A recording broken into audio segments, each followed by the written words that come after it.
Hi, it's Richard McKinney, broker at RE/MAX Gold, and today I have a question from the mailbag.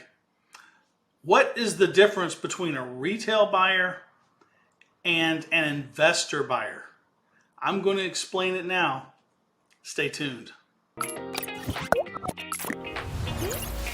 So a question that I've been getting a lot lately is, what are the main differences between a retail buyer's offer and that offer that's coming from an investor, or some call them iBuyers?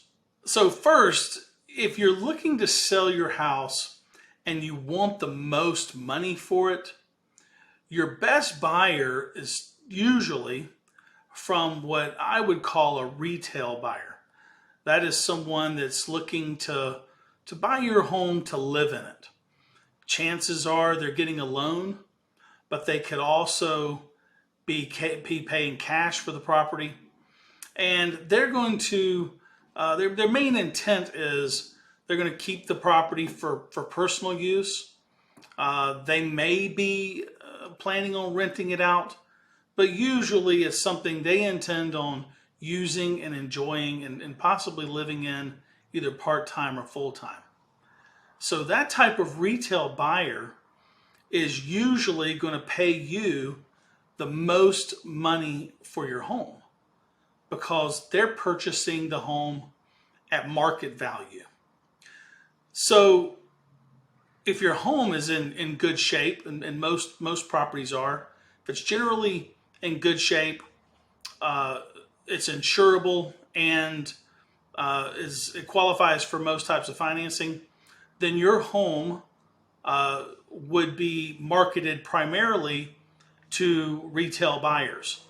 And when you have a real estate agent come to your house, most of the time they're going to give you a market value of the property on the retail market.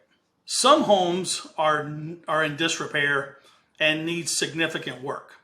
They may have a roof problem, they may have termites, they may have water damage, fire damage, or just overall poor maintenance.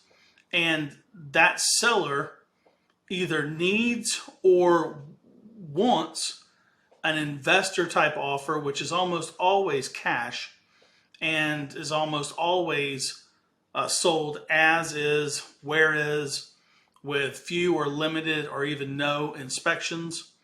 And that particular buyer we call an investor, and sometimes they even call them iBuyers. There's a slight difference between the two, but in general, those two types of buyers aren't paying you market value for the house.